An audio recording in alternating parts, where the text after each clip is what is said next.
Buenas tardes, Dios le bendiga. Bueno, buenas noches en algunas partes, Dios le bendiga. Qué bueno que está aquí con nosotros y qué bueno que yo estoy otra vez por aquí. Sí, señor. Unas vacaciones medio larguitas, pero ya aquí estoy extrañando este segmento donde el Espíritu Santo se mueve poderosamente. Nos escuchan. A mí no, porque yo estoy por cosa apagado. Poderosamente. A ti sí. Sí estamos. Yo espero y no tenemos este control de sonido, pero usted nos deja saber si estamos bien, si nos escucha bien. Estamos gozosos de servirle al Señor y una de las formas es eh, aquí hablando de quién es Él, de lo que es Él. Los sonidos del cielo hacen eco aquí en esta sala. Sí, Señor. Y gracias a Sí, Dios Señor. por eso, y gracias al Espíritu Santo por eso, y gracias a Dios por usted también, que viene por ahí los miércoles y nos escucha y nos ve y se alimenta y le Señor. sirve esto de crecimiento. Sí, Señor. Como los, ¿verdad? Los que tienen su otra iglesia y se reúnen en otros lugares, pero todavía vienen y nos escuchan. Es como los fertilizantes de las plantitas. Amén. No se usa todos los días y le echas mucho fertilizante, ¿verdad? Pero de vez en cuando le echas, cada 3 meses, 6 meses, Sí. le echas el fertilizante a la plantita y ella se pone bien contenta y da fruto. Ojalá que la palabra que escuches hoy sea tu fertilizante. Amén. Para darte vigor. En el nombre de Jesús. Gloria a Dios. Gloria a Dios. Ok. Amén, así es. Gloria a Jesús.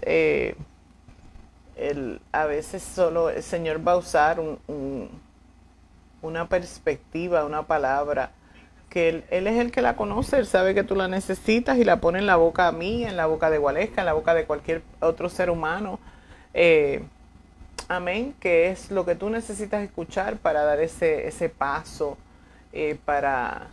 para moverte en lo que necesites. Aunque le estés sirviendo al Señor, la gente se cree que porque ya le está sirviendo a Cristo no hay más movimiento, y al contrario, ahí es que empieza el movimiento, cuando le servimos al Señor y lo estamos buscando en espíritu y en verdad. Va a requerir de nosotros una acción detrás de otra, una acción detrás de otra. Y a veces estamos estancados, la gente se estanca, se siente que nada está pasando a su alrededor, que no está produciendo nada, etcétera, etcétera. Y necesitas escuchar que sí. Antes de empezar, ahorita pensaba en que a quien uno ama en la iglesia, y pues a quien amamos es a la gente, al ser humano con sus faltas, con sus extras. Dios mío, que hay mucha gente con mucho extra en la vida, que le sobra mucha cosa. Amén. Y otra gente que nos falta mucha cosa, y como quiera hay que amarlo, de verdad que tenemos que amarnos como el Señor nos ama, y nos ve, porque Él nos ve como Él nos creó, con la idea que Él nos creó, así nos ve el Señor. Gloria a Jesús. Oye, tú me preguntaste de qué vamos a hablar. Dime algo, mija, tú. ¿Se acuerda, apóstol, ahora que está hablando, cuando hablaba y nos traía a la realidad de que somos naturaleza divina, no naturaleza pecaminosa? Sí. Ahora que te escuchaba hablar, estaba pensando, meditando un poquito en eso, cómo el ser te lleva al hacer. Ese fue otro principio. Estoy conectando esos dos principios de que yo hago porque soy, no soy porque hago. Amén. Entonces, sí, conectando esos dos principios, como el cristiano, ¿verdad? Esa mentira de que soy naturaleza pecaminosa y yo me creo eso, me lleva a mí a caminar en pecado. Sí, porque es que hay pecado en nosotros, el pecado original es bíblico y todas esas cosas, pero en realidad el humano fue creado por Dios. Entonces, al nuestro caminar sobre esta tierra es como un caminar para atrás. nosotros vemos que, no estamos que vamos hacia adelante, ¿verdad? Pensamos en caminar y vamos hacia adelante. Pero no, fíjate que el bebé nace, llega un tiempo de crecimiento que científicamente dicen que el hombre, creo que es a los 22 años, que ya su cerebro está completamente desarrollado, 25 creo que es, el hombre, se desarrolla su cerebro, que es cuando como que yo digo, se convierte en gente. Y la mujer a los 22, 23 años, algo así. En esa edad fue que nacieron Adán y Eva. Wow. Eso es algo que el Señor, como la lógica de Dios me dice, cuando Él los creó estaban en esa edad, con toda capacidad. No fue que se iba desarrollando la capacidad mental, la capacidad de hacer decisiones. Todo eso estaba ya en el hombre y la mujer cuando el Señor lo crea. Y ese es el que nos crea a nosotros. O sea, creó la raza humana, la creó Dios y la creó para que vuelva a Él. La creó para que esté en relación con Él. Él no dijo, después de la caída del hombre y la mujer, no dijo, ya el ser humano no va a volver a mí. Al contrario, toda la historia que nosotros vemos es el Señor llamando a la humanidad otra vez a su principio. Podemos decir que estamos caminando hacia atrás. Amén. Entonces, el caminar, porque vamos a volver al principio, que es lo que el Señor hace, la santificación, la regeneración. La regeneración nos lleva otra vez a estar en relación con el Señor. ¿Qué pasa? Que esa interrupción de relación con Dios, que fue lo que hizo Satanás en el jardín, no nos define, pero nos afecta. Entonces yo tengo que buscar quién me define a mí, quién te define a ti. Entonces el conocer que tenemos una, vamos a decirle no naturaleza, si cambiamos la palabra de naturaleza, sino que tenemos una influencia demoníaca en nosotros, una capacidad increíble de maldad. Una locura la capacidad increíble de maldad, pero esa no borra la capacidad de bien que tenemos en nosotros. Lo que pasa es que estamos más conscientes de la otra que de la capacidad de bien. Por eso cuando venimos a Cristo y empezamos, porque cuando vienes a Cristo lo que empiezas es esa regeneración a manifestarse. Entonces hay una lucha entre quién yo soy. Ya no vivo yo, sino vive Cristo en mí. Es un statement. ¿Cómo se dice statement en español? Es una declaración tan y tan poderosa si nosotros la asimilamos. Ya no vivo yo, vive Cristo en mí. ¿Quién es Cristo? Cristo es la relación con Dios. Cristo es esa capacidad de estar en armonía con Dios, en obediencia con Dios. Eso es lo que cuando decimos ya no vivo yo. ¿Quién soy yo? Yo soy lo que me han dicho que yo soy, lo que me han hecho, la influencia que he tenido. ¿Cómo se desarrolla un niño? Hay unos elementos que componen el crecimiento de una persona. Hay una edad bien joven. Dicen que para los 3, 4 años la persona ya se sabe lo que va a hacer. Yo tuve la experiencia en Prique de vivir cosas similares de niños, diferentes niños que tú puedes decir, o yo pude decir, este niño va a hacer esto. O sea, va a ser de esta manera cuando crezca. Y 2 o 3 de ellos, ¿verdad? Yo tuve muchísimos, miles de niños en los años que trabajé en Prique. Y algunos de ellos tuve la oportunidad, o he tenido la oportunidad de verlos, idéntiquito, así mismito. Ese iba a ser uno, así mismito está. Entonces, científicamente dicen que hay una cierta edad en donde ya la personalidad central del humano está formada. Y todas esas cosas son ciertas científicas, pero no son absolutas. Porque la regeneración es absoluta en Dios. O sea, vas a ser una nueva criatura. Ese versículo tiene que significar para nosotros mucho más de lo que significa. Lo que pasa es que no se explica lo suficiente. ¿Qué significa ser nueva criatura? Él dice, ya no eres ni judío, ni gentil, ni hombre ni mujer. ¡Qué locura! Ni hombre ni mujer somos. Amén. Él dice, eres una nueva criatura. ¿Y qué es esa criatura? ¿Qué es lo nuevo de la criatura? ¿Qué es lo que nos hace nuevo? Porque no nos quita el género, seguimos siendo hombre y mujer. ¿Eso qué quiere decir Dios con estas palabras?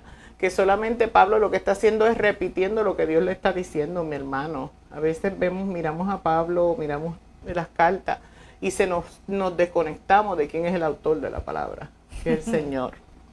Y si yo me conecto con el autor de la palabra, amén, el que quiere comunicarse conmigo es mi Padre.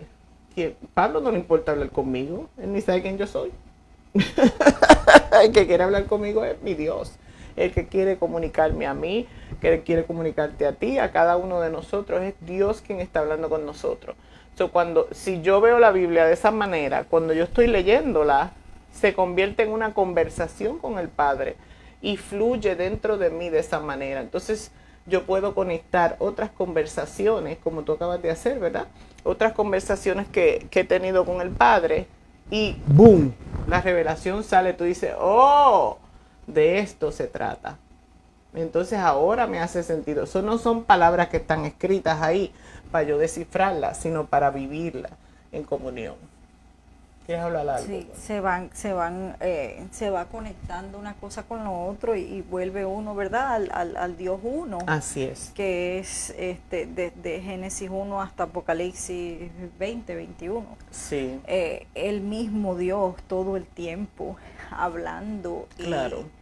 Y es tan precioso esto que usted habla, apóstol, porque no excluye, no es algo solamente para el cristiano, es para toda la humanidad, le aplica a todo, a todo ser humano. Claro. Es hermoso. Estaba escuchando hace unos días a un judío que estaba explicando cuando Caín pecó, la marca que Dios le puso, y decía que la marca que le puso fue una letra de su nombre. Y le dijo, ya no voy a tener cuidado sobre ti, supervisión sobre ti directa, sino indirecta. Y por ahí se fue. ¿Verdad? Eso está poderosísimo. Entonces, porque él dice que él lo leyó en judío y dice que las palabras lo que significan, ¿verdad? Y él dice que ya no podré mirarte, él le dice, esto es demasiado para mí porque ya no te voy a poder mirar. Esa es la preocupación de Caín, ya no te voy a poder mirar cara a cara, ya no vas a tener una supervisión directa sobre mí. Y entonces el Señor le dijo, sí, no directa, pero te voy a poner una marca, una letra de mi nombre, para que sepas que mi misericordia, mi cuidado, para que no te maten por ahí, está todavía contigo.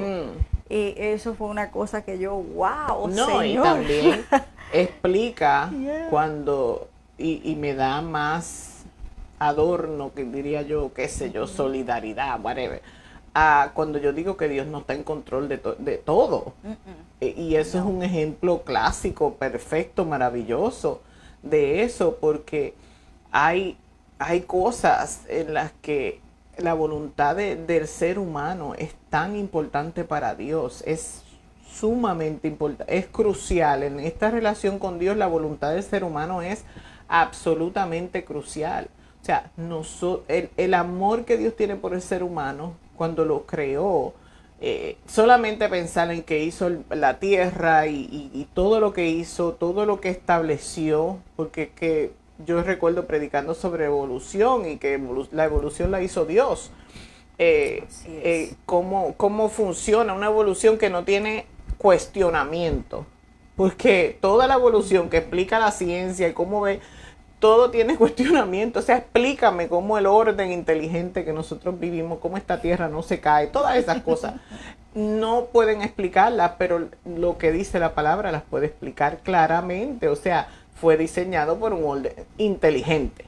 Entonces, la importancia de ese libre albedrío, de esa capacidad de tomar decisiones en la relación con Dios, eso para Dios es sagrado. Es sagrado. Él no lo va a violar, porque Él lo creó, Él no viola sus propias leyes. Gloria al nombre de Jesús. Él sí puede influenciarnos. Mira el caso del faraón, ¿no? Que dice la palabra que el Señor, bueno, en mi resumen, el Señor lo usó como una herramienta para lo que Él necesitaba hacer con su pueblo y con la historia, con la humanidad. Y pues pero el faraón no se arrepintió en ningún momento. El faraón no dijo, ay, ahora que he visto tu grandeza y tu poder, que me has dado duro. Como la gente que dice que no hay cuerdas de amor. Es una conversación que tenemos pendiente. Sí, oh sí. Oh, sí, Padre Jesús amado. Yeah. En esa historia nos deja saber a nosotros que Dios tiene la capacidad, el poder, la autoridad y todo, de intervenir cuando Él quiera, como Él quiera y con quien Él quiera. Y esa soberanía de Dios, amén, no interrumpe el ejercicio de nuestro libre albedrío, para nada, para nada. ¿Por qué?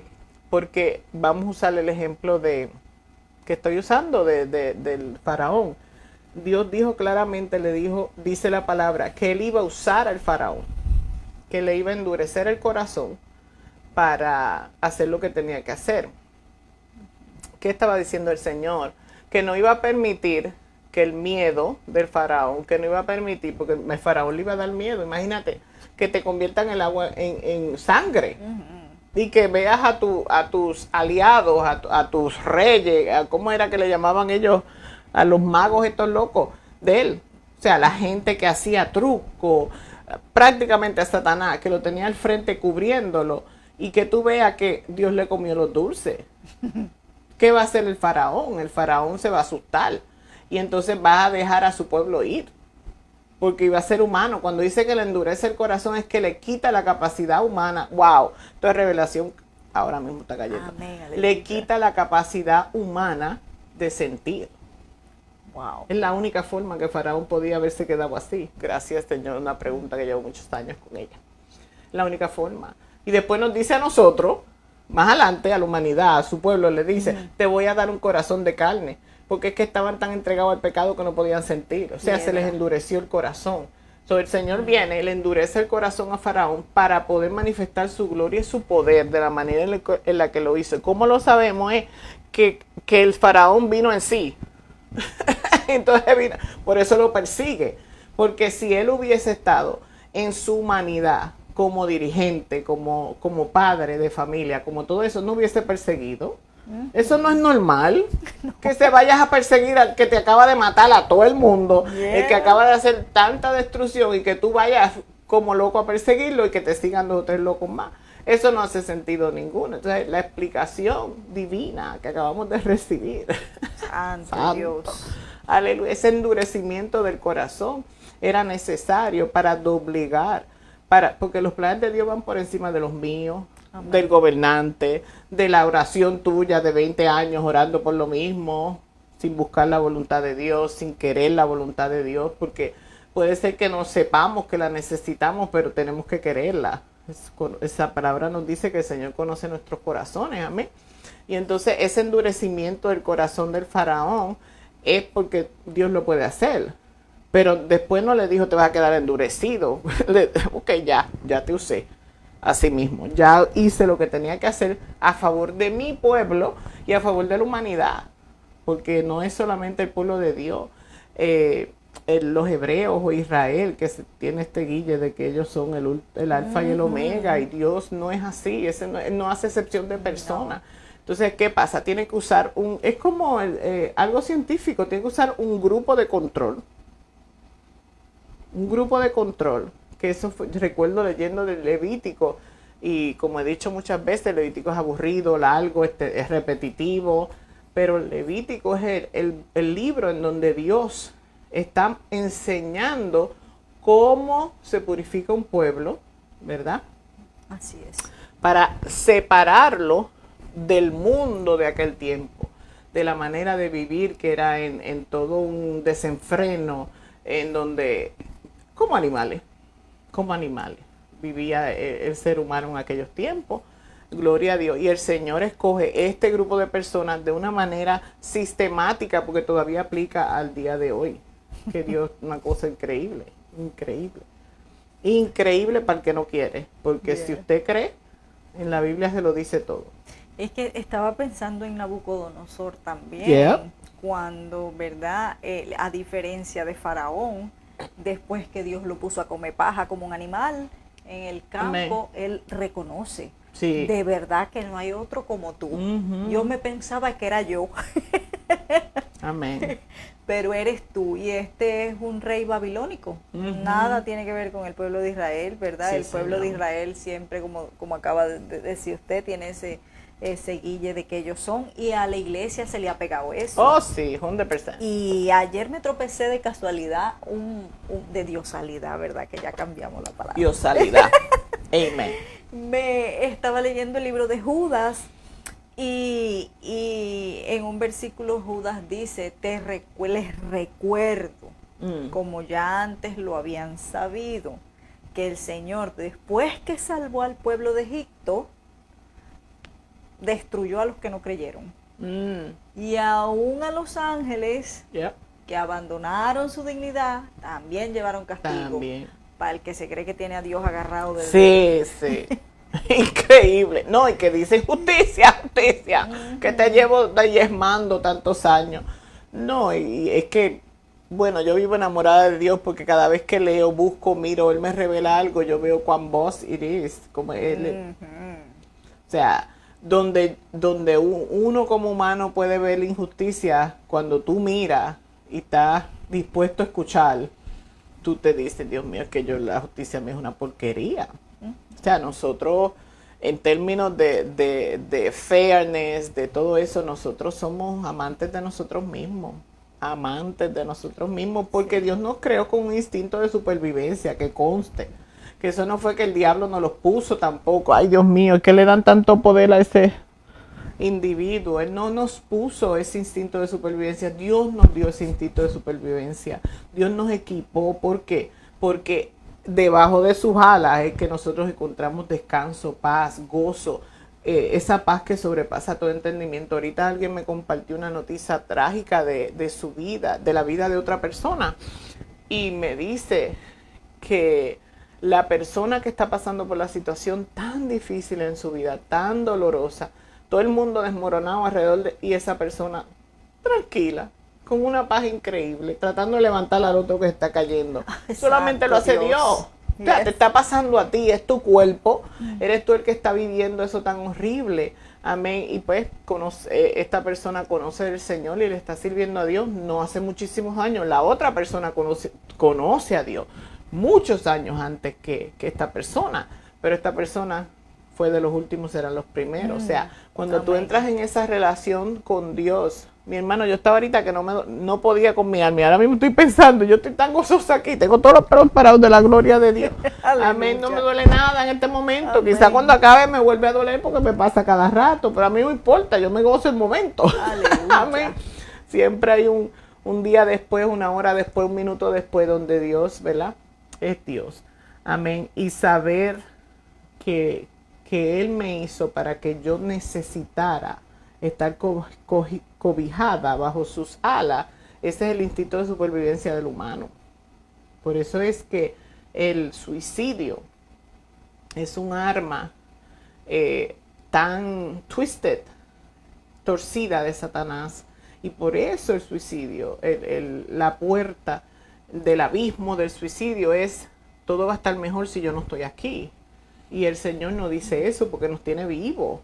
Si nosotros nos pagara el Señor por las cosas que pensamos y hacemos, es más, vamos ni al pensamiento, vamos con lo que nosotros hacemos, cómo nos comportamos, cómo hablamos, es una cosa horripilante. Nosotros, los seres humanos, los que le servimos a Dios y los que no le sirven a Dios, y Él nos pagara de acuerdo a eso, todos nosotros estuviéramos muertos. Entonces tenemos que pensar: ¿por qué tanta gente mala está viva todavía? ¿Por qué tanta gente sinvergüenza como nosotros están vivos todavía? Dios nos quiere vivos, mi hermano.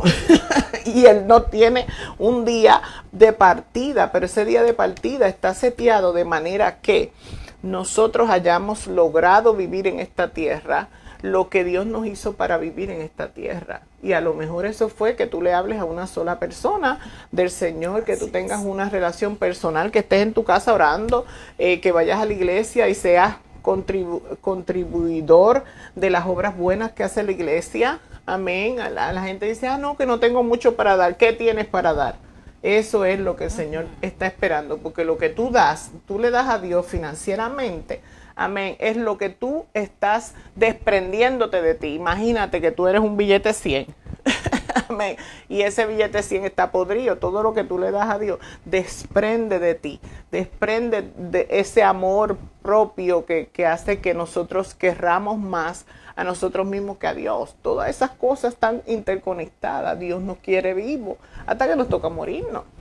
Y ya, cuando nos tocó, nos tocó. Entonces el suicidio tiene en sus tretas que nosotros nos creamos que somos tan importantes que la muerte de nosotros aquí, que la falta de nosotros va a mejorar la tierra entera. Una locura. No hace sentido ninguno. O sea, no hace sentido ninguno. Pero así es Satanás. Lo que él hace, cómo lo hace, no tiene sentido, no tiene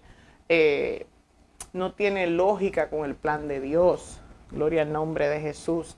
Y entonces el hecho de que hay personas glorificando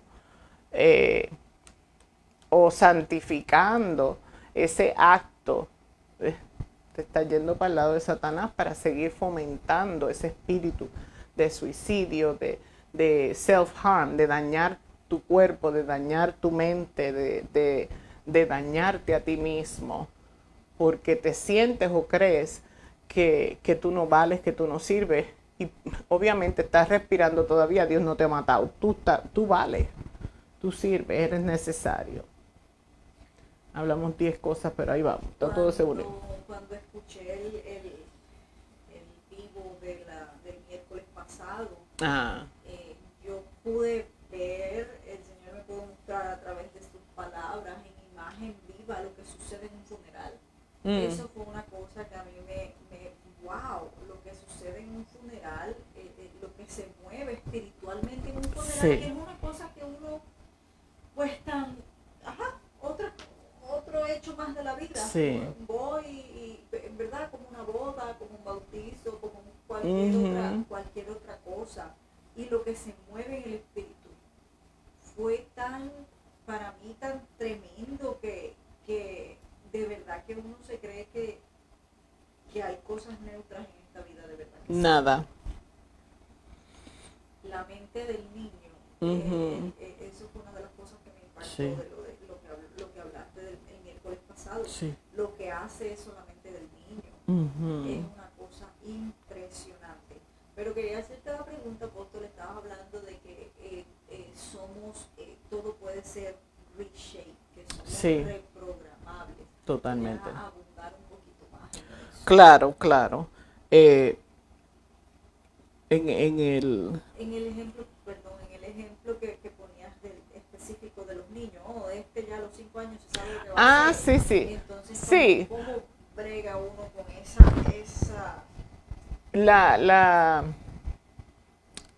Eso es lo que científicamente se dice, que ya a los 3, 4 años el niño tiene su personalidad, etcétera. Y pues daba ejemplo de que sí, puedo dar fe de que eso es posible.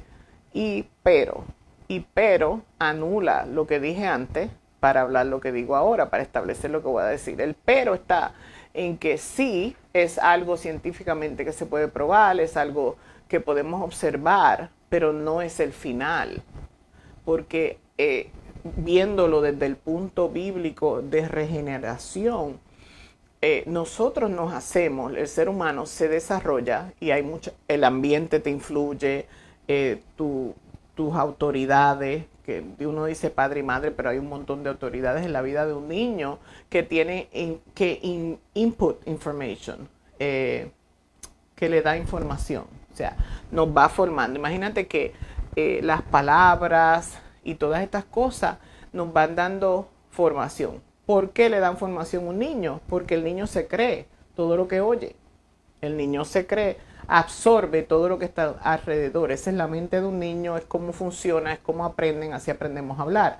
Dios nos hizo así para poder aprender a hablar, imitar, ¿verdad? Para poder caminar, para poder ¿tú me entiendes? Por eso es que si tú dejas a un niño, Tarzán es una tremenda, dicen, es fantasioso y todo eso, pero Tarzán muestra o parte del punto científico de que si tú creces como un monkey, como ellos, así tú vas a caminar, aunque tengas las 2 piernas capaces de estar erguidas y todo eso.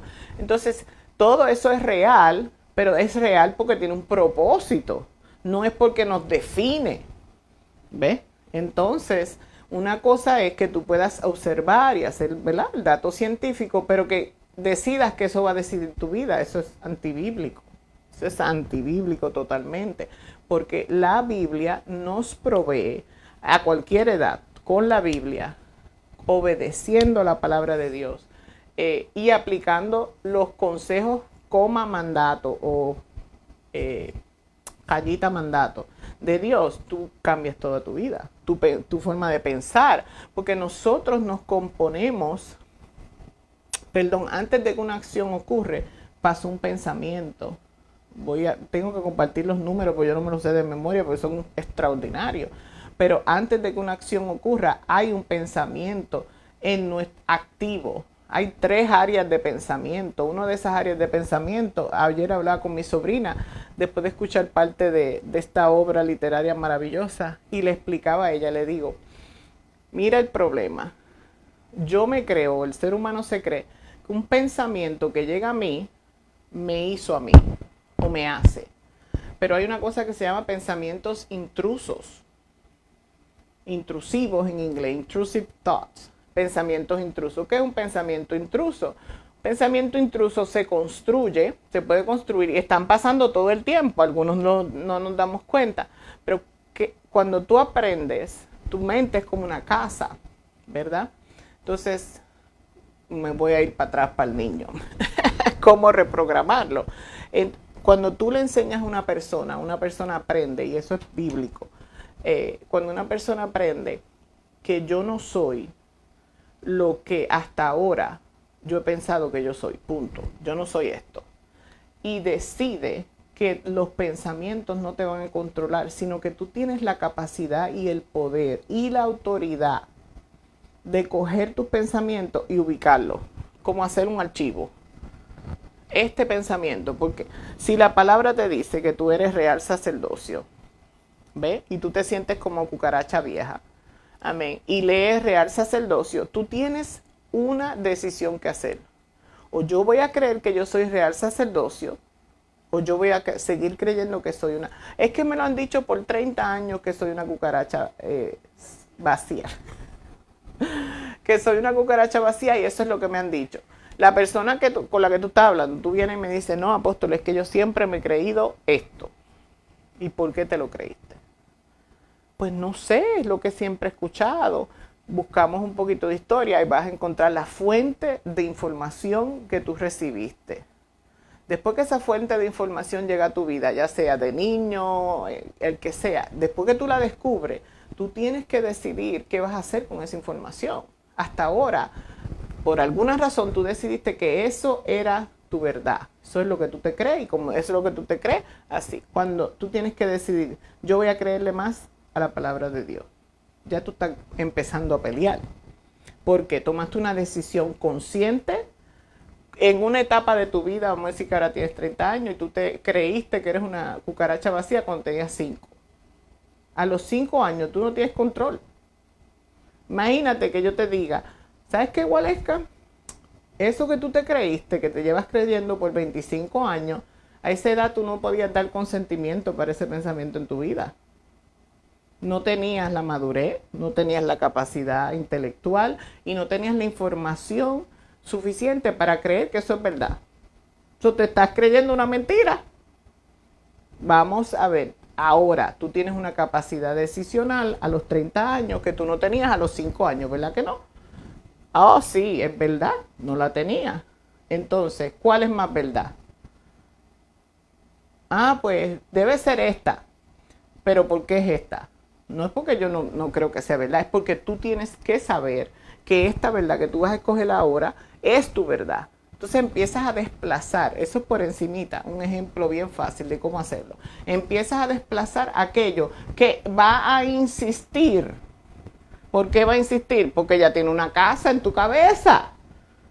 Y tú la has ido adornando y la has ido puesto en ese lugar y ese lugar es su reinado. Soy una cucaracha vacía, hasta te da gozo decirlo. Aunque, pero es que te ves triste cuando lo dices, por dentro te da gozo, porque eso es lo que tú te crees, es tu verdad. Amén. Entonces tiene un poder de longevidad en ti. Tiene un poder de que tú has hecho todo en tu vida para alimentar ese pensamiento. Pero hoy había que chequearlo. El tuyo está bueno. Y el mío está en una. Y el tuyo estaba en uno ya. Sí, señor. Llegamos. ¿Nos da o no?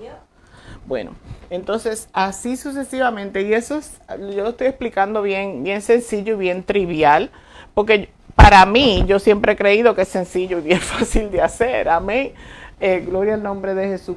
Van a haber algunas creencias, pensamientos que son más fuertes que otros o que su tronco es más sólido.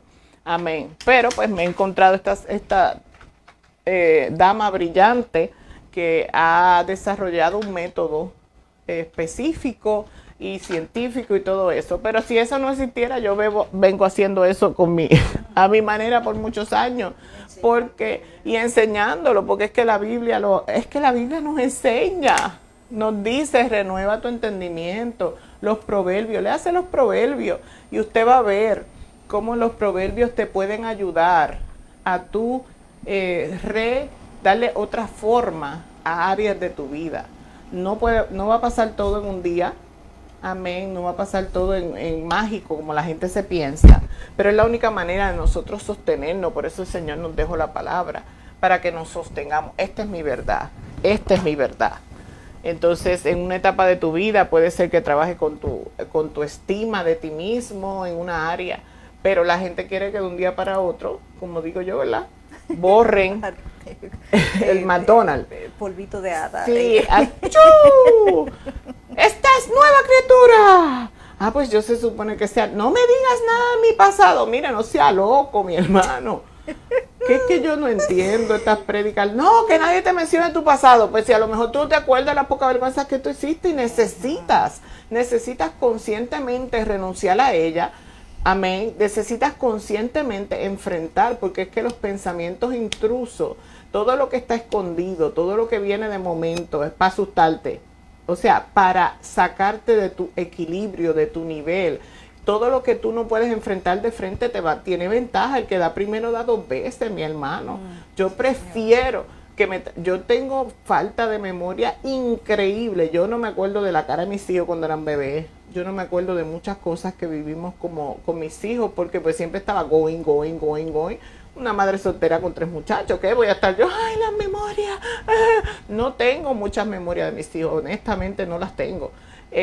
Tengo 2 o 3 fotos gracias a mi familia que saca fotos, pero yo no soy tampoco de fotos, ahora saco más por el teléfono. Entonces, las veces que he tenido conflicto con mis hijas, específicamente, y que me han dicho, no mami, tú hacías esto así, vamos a hablar del asunto, vamos a hablar para yo recordar y poderle, tú sabes, qué estaba detrás para que tú entiendas y también para que tú puedas sanar, porque a lo mejor tú te estás sintiendo de esta manera, pero esto no era lo que estaba, porque los hijos se creen que uno es superwoman. Por eso yo digo, no esté entronando a sus padres son sus padres, gloria a Dios, usted tiene que amarlos y que sepa, sus padres cometimos errores y usted va a cometer los suyos. Y es necesario que tú bregues con ese asunto, es necesario que tú mires y veas a tu mamá o a tu papá como son. Si era un borrachón, es un borrachón, que te quiso, es un borrachón, y eso es importante, porque hay algo dentro de ti, por ejemplo, que dice que el alcohol en una relación, imagínate tú diciendo, no, mi papá era borrachón, pero borraste que era borrachón, pero como te llevaba a veces, de vez en cuando a tal sitio, qué sé yo, tú creaste una imagen de que el alcohol no es en tu vida o no tiene poder en tu vida de hacer lo que puede hacer, y terminas tu alcohólico y tú dices, pero ¿cómo si él nunca, no, o sea, él vio a su papá y no quiso? O sea, son preguntas que uno tiene que hacer, uno tiene que bregar con el asunto. No sé si te contesté, me fui para otro lado.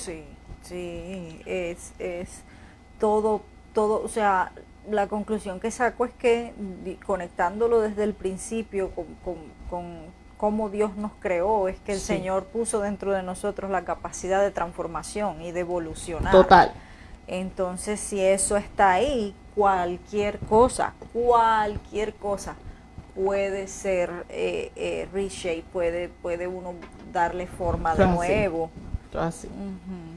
El otro día que vi un programa viejísimo de estas mujeres sobrevivientes del culto, creo que lo hablé en una prédica, porque es que me impactó tanto el verlas a ellas sentadas allí, quién fue, una nena de 8 años fue la que tomó el teléfono, 13 años, la que tomó el teléfono, llamó a la policía.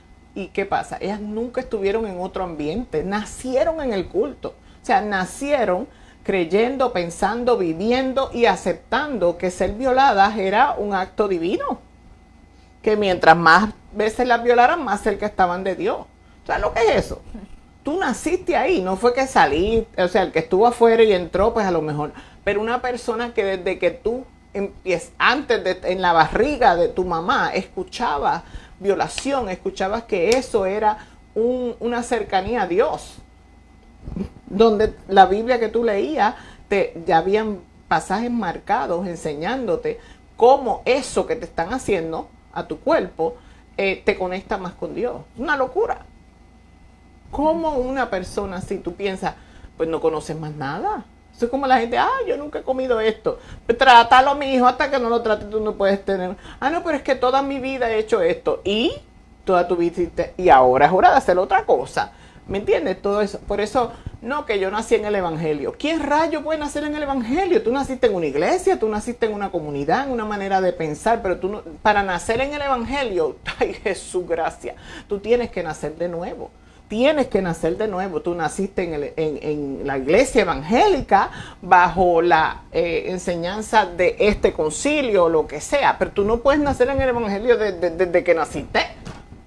Tú tienes que convertirte a Cristo y tener una relación con Jesús. Wow. ¿Qué disparate es el diablo? Y sí se dice, claro que no, sí. Sí, todo el tiempo. Y yo era una de las que decía, no, nací en el Evangelio. Nací en el Evangelio. Nací en el Evangelio. Y yo acá pensando, con la boca cerrada. Yo me quedo con la boca cerrada porque la gente dice lo que dice, pero aquí yo hablo. Un disparate. Disparate.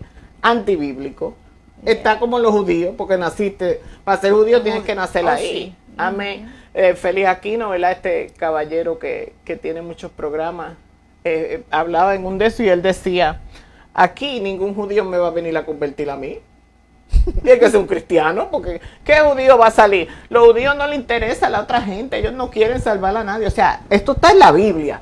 Imagínate que cuando Salomón hace el templo, aleluya, esa oración de Salomón para el templo dice, amén, le dice en la oración, una de las cosas hermosas que tenía Salomón es que él abrazaba a los extranjeros, los judíos racistas hasta el diablo aquí.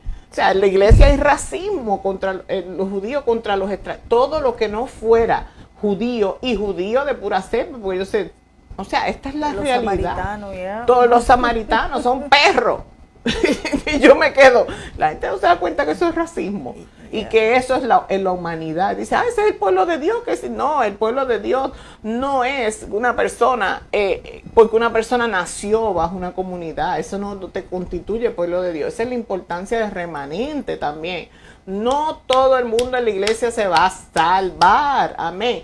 ¿Qué pasa? Que no es mi trabajo ni el tuyo, ni el de nadie. Yo no sé quién se va a salvar o no, a menos que Dios no le dé el deseo, ¿verdad? Y me diga, fulano se perdió ya para el infierno. Está vivo por ahí, pero está perdido. Eso me ha pasado como que en 2 ocasiones en la vida. Me ha pasado así. Yo no condeno a la persona, ya ella condenó solo, como dice la palabra de Dios. Amén. Eso es algo individual. Entonces, si yo sé que no todo el mundo en la iglesia se va a salvar, yo no puedo escoger quién se salva y quién no se salva. Ese no es mi trabajo, ese no es el trabajo de ningún pastor, y es una mentira del diablo. Como cuando yo como cristiano escucho esto, me lleva a pensar de verdad de cuidar la salvación con temor y temblor. 100%. Que es una responsabilidad. Ese salvo, siempre salvo, se está llevando un montón de gente para el infierno. Sí, cómo no. Porque es como la excusa, para yo seguir en el pecado. Y hoy un amigo me recordaba, porque yo antes eso era lo que predicaba, salvo siempre salvo. ¿Cuántas veces tienes que morir Jesús para que tú seas salvo? Completamente antibíblico. Hoy hablando con él, porque me escuchó mi clase de ayer y me decía, wow, yo no puedo creer que tú ahora estés diciendo eso, de que de que hay que cuidar la salvación, que la salvación no se perdía. Yo digo, no, es que realmente no se pierde, es que nunca la tuviste. Nunca la tuviste. Nunca la tuviste. Así mismo. Por eso es que Pablo insiste en la perseverancia Y no es una vez, no es un versículo. O sea, él lo demuestra en Así diferentes maneras de hablar. Insiste en que termines la carrera, continúes hasta el final, gloria a Dios. Y en esa carrera nos vamos a caer, vamos a tener posturas que tenemos poco entendimiento, pero una de las que el Señor me ha estado alarmando bastante, pues yo veo cositas de este muchacho Félix Aquino y conozco a una persona amante de Dios, un hombre que por toda su vida, desde que se convirtió amando a Dios, un hombre bueno, un caso de un ministro. Y este ministro, pues nunca tuvo estudios ni nada, Dios lo usaba grandemente. Y me imagino que para tener una posición delante de la gente que lo han admirado a él como ministro, lo han respetado y todo eso, pero como él no tenía estudios, pues es una cosa entre el mundo eclesiástico que te ponen para abajo, que no sé qué le dio. La cuestión fue que el hombre se va a estudiar teología. Cuando tú te vas a estudiar teología, y por lo menos voy a hablar del caso de él, que es un hombre que ama a Dios con todo su corazón, una cosa brutal, unas experiencias con Dios maravillosas, todo el mundo lo ama, lo tienen buena estima y qué sé yo, pero se va a estudiar teología después de una depresión. Mire, el que se vaya a estudiar teología es básicamente, por lo que he podido ver y aprender, es el estudio se supone que es el estudio de Dios, pero lo que tú estás haciendo es leyendo la historia de la iglesia de acuerdo a los que lo contaron y dependiendo quién te la enseñe, porque hay un montón de libros. Dependiendo de la escuela de pensamiento con la que tú estés estudiando, es donde tú haces tus doctorados y todas esas madres en teología y todas esas cosas. ¿Qué pasa? Un hombre que yo lo he visto predicar, que lo que predicaba, los mensajes de él, una cosa fuera de este mundo. El amor, todo eso. El último mensaje que me hablaron de él, yo no lo escuché. Estoy hablando de segundas manos, pero de segundas manos de buena fuente. Parecía un loco, sin coherencia ninguna, una incoherencia en el mensaje, que cuando a mí me lo dijeron, yo defendí su mensaje, sin estar allí, o sea, del amor y lo que yo sé que ese hombre carga en el Señor, no lo pude defender más. O sea, porque cuando me hablaron de lo que, me tuve que quedar callada, con un dolor en mi corazón terrible. Hablo con otra persona y me dice, sí, no, eso fue una cosa que bizarre, una locura. Y él mismo decía, yo ni sé lo que estoy hablando, es una locura. ¿Qué hizo eso? Wow. La necesidad de complacer la humanidad. De aprobación al hombre, sí. Entonces, ¿qué pasa? Hay un movimiento sumamente peligroso dentro de la iglesia, que es el movimiento que está invitando a la gente en una iglesia de 100 personas, donde hay gente de todo background económico, social y de idea. De 100 personas, ¿cuántas personas pueden darse el lujo de estudiar teología? No muchas. Maybe 2. Vamos a decir que son 2, ¿verdad? Esas 2 personas que están haciendo eso tienen que invertir tiempo. Tú no puedes estar buscando el rostro del Señor y estudiar teología. No. ¿Por qué? Porque te consume. Tú tienes que hacer una maestría. O sea, te consume. Y tú no puedes hacer un papelito. Tienes que leer y leer y leer. Aprenderte, memorizarte que si el nombre de fulano, que qué postura tenía. O sea, lo que conlleva estudiar teología para hacer una maestría en teología es algo que te consume tu tiempo, tu cerebro. Las 2 cosas no pueden pasar. A mí no me importa lo que diga otro. Las 2 cosas no pueden pasar. ¿Sabes por qué? Porque uno que tiene 5 responsabilidades, que tienes casa, que tienes hijos, que tienes esposa, que tienes esto, que tienes lo otro, que tienes que comer, que tienes que hacer ejercicio, que tienes que dormir. O sea, estas cosas son básicas en la vida de una persona. ¿Qué tiempo tú tienes para dedicarle a Dios en el espíritu? Exacto, que Ninguno. Que al que tú le preguntas le cuesta Sí, mantener la relación exacto. con Dios y entonces le mete. O sea, estamos constantemente tratando, ¿verdad?, de mantener nuestra relación, y encima de eso le vas a meter la opinión, porque esta es la opinión de otras personas, que como hoy en día tú le preguntas la perspectiva de cada uno. Martín Lutero era un hombre que creía en sanidades. Según dice la historia, yo no estaba allí, pero la historia que he leído me dice a mí que él creía en sanidades, que eso era parte de su... Hasta que el mejor amigo de él se enfermó, que también estaba... Cuando se enfermó el mejor amigo de él y se muere, después que oraron por sanidad y no pasó, Martín Lutero se fue en contra de la creencia de sanidad. Y hoy en día hay gente, ¿verdad? Calvinistas y toda esta madre, que dicen que la sanidad no existe porque el padre de la iglesia, del movimiento protestante, en el año, como si los tiempos no cambiaran, Dios no cambia, pero los tiempos cambian, la aplicación de la palabra se hace para cada tiempo. O sea, entonces tú me vas a predicar a mí y quieres que todo el mundo aprenda y repita lo que aquel quiso repetir porque no le salió la culata como tenía que salir. Después de haber visto la mano de Dios, es lo más triste. Así. Después de haber visto la mano de Dios sanar gente. No. Porque eso, ¿verdad? Todo eso se lo invalida por el lazo del alma que Así creó. Así mismito. Y hay tanto cristiano pero es que eso es lo del alma gemela. Así. Es del infierno, yo lo podía ver así, es un concepto satánico. Total. Es más, estaba leyendo, hoy está de aniversario Aura y Javier.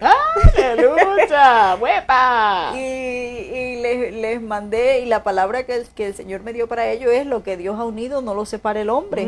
Y me dio curiosidad y fui a buscarlo en la palabra. Y encontré cuando Jesús dice: y dejará el hombre a su padre y a su madre, y los dos serán una sola carne. Ajá. Lo que tú estás compartiendo con tu pareja es carne. Tú no eres un espíritu con él, ni eres un alma con él. Es pura carne. Y sí. Dios me decía: ojo, Ananías y Zafira, con los pactos del alma con tu marido. Ojo con los pactos del alma y los pactos del espíritu. Tú no eres ni alma ni espíritu con él, eres carne. Y amén. Eso es lo que se va. La sierva está casada, porque como a mí no me creen porque yo estoy felizmente divorciada, la sierva está casada. Y con esa me despertó el Señor hoy. Amén. Amén, gloria a Dios. Thank you, Jesus. Gracias por mandarme una casa que entienda la palabra de Dios. Amén. Que las lealtades de esta tierra no pueden ser más grandes que las lealtades del cielo. No. Amén. No pueden ser más grandes. Entonces la lealtad, ¿por qué no? Yo quiero conocer que la historia de la iglesia. ¿Qué me importa a mí qué pasó con la iglesia en el tiempo pasado si yo vivo hoy? Amén. Punto. A mí me importa lo que dice la Biblia y el conocer que la iglesia del libro de Hechos es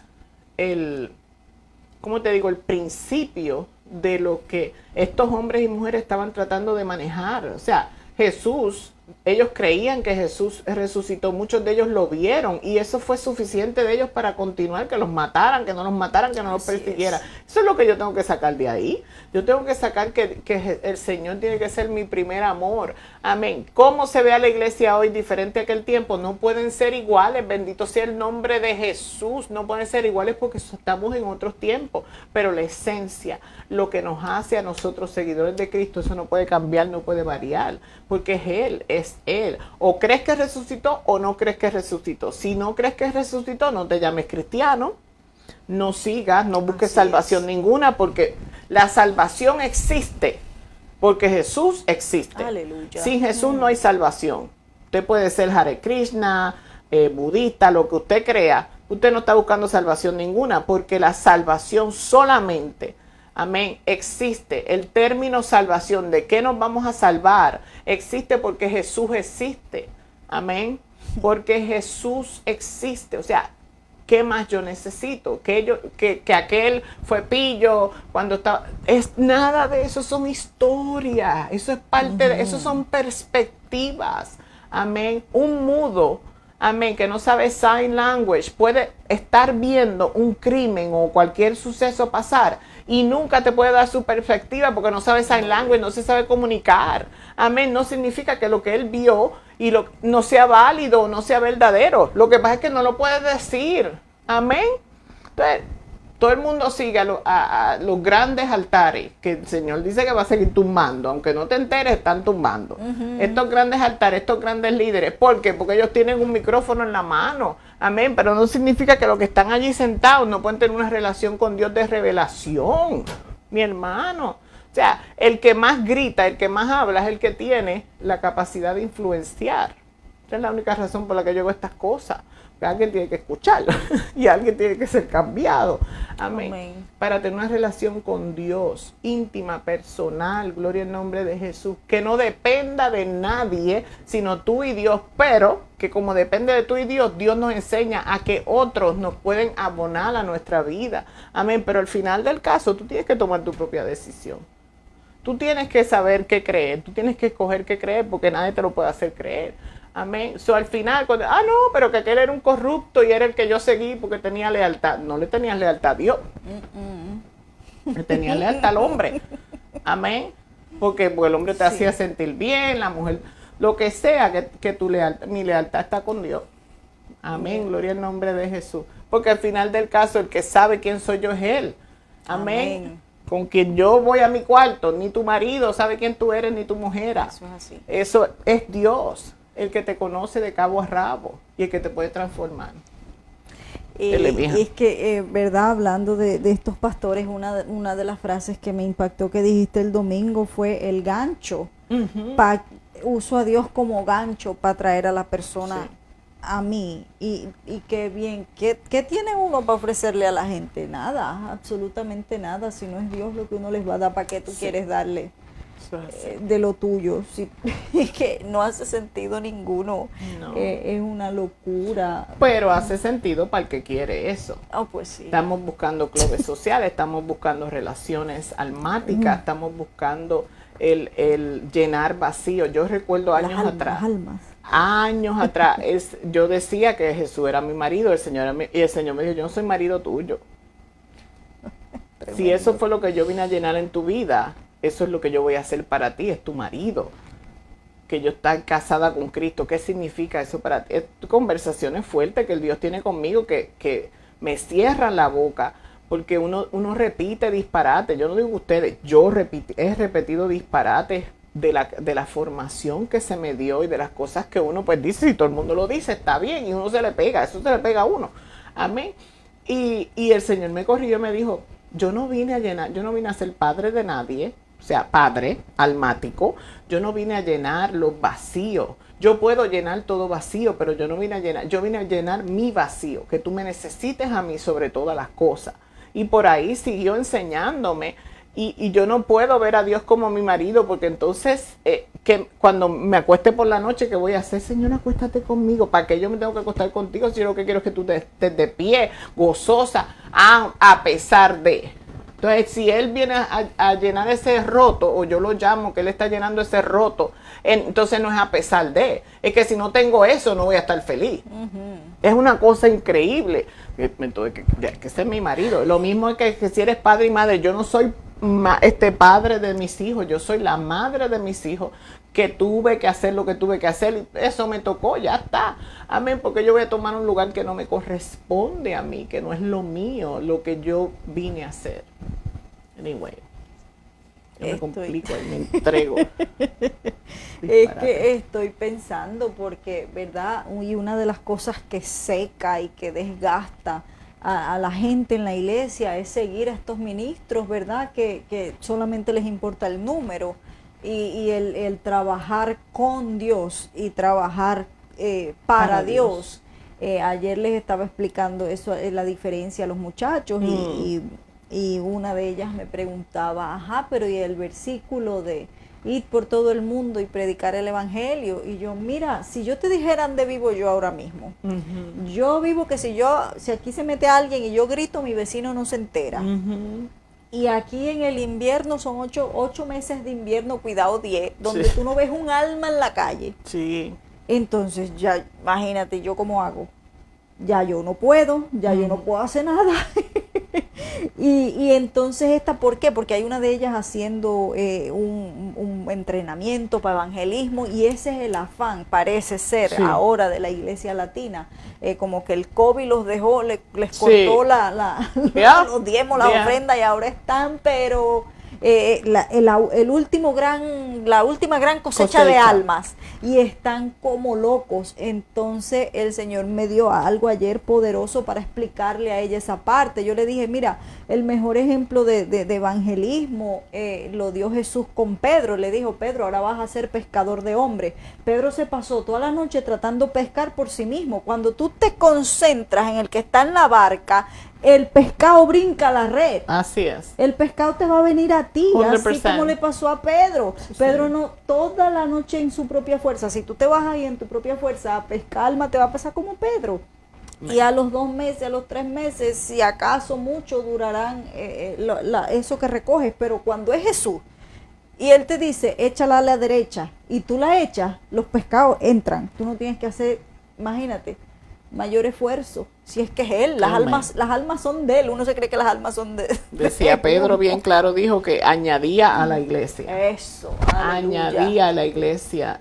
No solo eso, mientras hablabas del pescador, me acordaba lo siguiente, y pues para el que nos oiga y tú para la próxima que te reúnes con los muchachos, no los pescadores no son dueños de restaurante. Tú puedes ir a pescar, pero quien procesa, quien hace algo con ese pescado es el dueño del restaurante. Aleluya. Entonces, ¿para qué pescamos si no estamos preparados aquí para procesar ese pescado? Para hacer con ese pescado, para que ese pescado dé el beneficio que fue creado para hacer. Nosotros como hijos de Dios tenemos una parte, y esa es la mentalidad de remanente.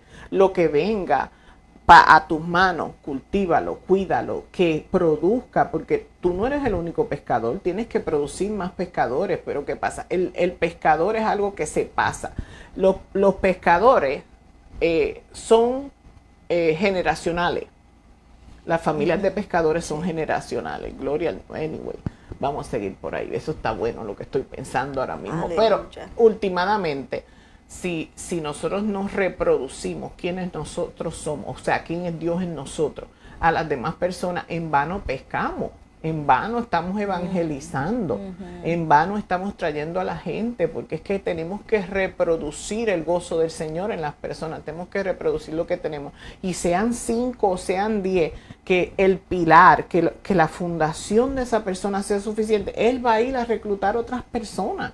Gloria al nombre de Jesús. A mí el Señor me dijo desde que empezó la iglesia, tú no eres pescadora de hombres, tú no eres oveja, no tienes que ir a buscar a nadie. Yo a poca gente le digo que soy pastora o que tengo una iglesia. Yo a veces digo, mira, yo voy a tal iglesia. Yo le he dicho a gente así, yo voy a Nueva Vida, iglesia cristiana. Oh, sí, ¿y te gusta? Sí, yo allí predico. A veces lo he dicho, pero yo no me paso. Él me dijo, tú no tienes que buscar las ovejas. I'm like, ok. ¿Por qué? Se supone que tú ames tanto a Dios y donde tú estás que le digas a otro que venga acá. El jefe de Coca-Cola no sale a hacer el anuncio. O sea, la mentalidad de nosotros. ¿A quién buscó Jesús? ¿A quién lo vemos buscando? 12. Él no buscó a más nadie. Y no los buscó. Él se los encontró en el camino y dijo, vente conmigo. Los escogió. Los escogió. Esto es lo que yo necesito para yo reproducir en ellos lo que Dios me mandó a hacer. Ese es el modelo de la iglesia. Martín Lutero no salió a buscar a nadie. Martín Lutero estaba calladito haciendo lo suyo y después puso las cosas en la iglesia católica. O sea, es un modelo tan retorcido el que la gente tiene. Entonces, ¿por qué nadie viene a la iglesia? Pues tú no nos invitas o porque no quieren. Esas son las dos respuestas. Por eso, porque no quieren. Yo invito a fulano y no llega. Porque no quiere llegar. ¿Por qué te frustra? Así es. El que llega, llega. Y el que se va a quedar, se va a quedar. ¿A qué se va a quedar? ¿Cómo tú quieres que se quede? ¿A dándole café todas las mañanas? Pues si eso se lo da cualquiera. Café y donitas, no, para que tengan tiempo. ¿Por qué yo tengo que utilizar los mecanismos de esta tierra para que tú confraternices con tu hermano? ¿Por qué? ¿Por qué tengo que atraerte a vivir como en el mundo en la iglesia? Eso es antibíblico. El que quiere comer contigo se va a sentar a la mesa contigo. El que quiere romper pan contigo va a esperar hasta que el pan esté hecho para romperlo a la mesa. Te invita a comer. Quiere tener tu compañía a su alrededor. Amén. El que no se va, se sienta contigo, se come la comida y se va perdido para el infierno porque no es lo que hables de mí. Es lo que estás hablando, lo que te pudre. Amén. Bueno, vamos a dejarlo ahí, que ya es Sí. tarde, ¿verdad? Sí. El monte en tribuna con 10 sitios. Mi hermano, lea la Biblia. En conclusión. Lea la Biblia. La Biblia está llena de toda respuesta. Yo lo digo y lo sigo diciendo. Toda respuesta está en la Biblia. Todo lo que tú necesitas, Dios te lo puede mostrar a través de la Biblia. Ayer me decía alguien, es que yo no sé cómo leer la Biblia, cómo escudriñarla. Esa fue la palabra que usó yo, religión. Ahí parado. Sí. Cómo escudriñar la Biblia y Dios te ha dado tanta sabiduría. Y yo, no, muchacha, a mí Dios le tocó desprogramarme y mostrarme. Y es solamente leerla porque la revelación la da el Espíritu. Y está ahí. Yeah. Y me acordé de un programa poderosísimo que tuvimos hace meses atrás donde estábamos hablando precisamente de eso, de invitando a la gente a que lea la Biblia, de que no es rocket science, eso Dios lo dejó ahí para que un niño lo entendiera. Sí, Señor. Y es para todos los días, todos los días. Tú no tienes que leerla todos los días, pero si ya está dentro de ti, todos los días la Biblia te va a hablar. Esa es mi experiencia, la vivo diariamente. A veces me siento mal, digo, Señor, no he leído la Biblia hoy. Ahí, rácata. Amén. Es como que tú empiezas, todo te hace sentido, todo te hace sentido. Y lo que no te hace sentido, tú sabes con qué la vas a machar. Espérate un momento, esto no me cuadra. Y el Señor te va a dar ese fluir de palabras, es una cosa impresionante, ese fluir de palabras. Amén. No, que te necesito una semana. ¿De qué tengo que hablar para el tema? Chacho, si tienes la Biblia dentro, ¿qué tema? ¿De qué hay que hablar? Es que no puedo predicar así, está bien, hay gente que no puede, pero tiene que haber algo en ti que tú fluyas en el Señor. Tiene que ser. Pedro no tenía un papel delante de él, mi hermano, no, es que recibió el Espíritu Santo y yo también lo recibí. Y está bien dentro de mí, tú también lo tienes. Y Pedro le dio la historia, la vida, milagros, los que murieron, los que vivieron, todo, y se convirtieron 3,000, gloria al nombre de Jesús en aquel tiempo, ¿no? Aleluya. Hombre y niño que no tenía un papel, no tenía un estudio bíblico, Padre de la Gloria. Y no significa que estudiar es malo, no estoy diciendo eso, sino que Cristo es el centro. Aleluya. Ya, Cristo es el centro. Amén. Y la perspectiva de otra persona puede borrar ese Cristo que tú conociste. Amén. Y aunque tú lo experimentaste, te están diciendo que no fue así, o que no es así, o que se llama de otra manera. Amén. Cristo es el centro. Amén. Vamos a cerrar, mija, que Dios yo le sigo. bendiga, Dios le Thank you, guarde. Jesus. Váyase con eso. Cristo es el centro. Sí. Amén. Nos vemos el próximo miércoles. Amen. Thank you, Jesus.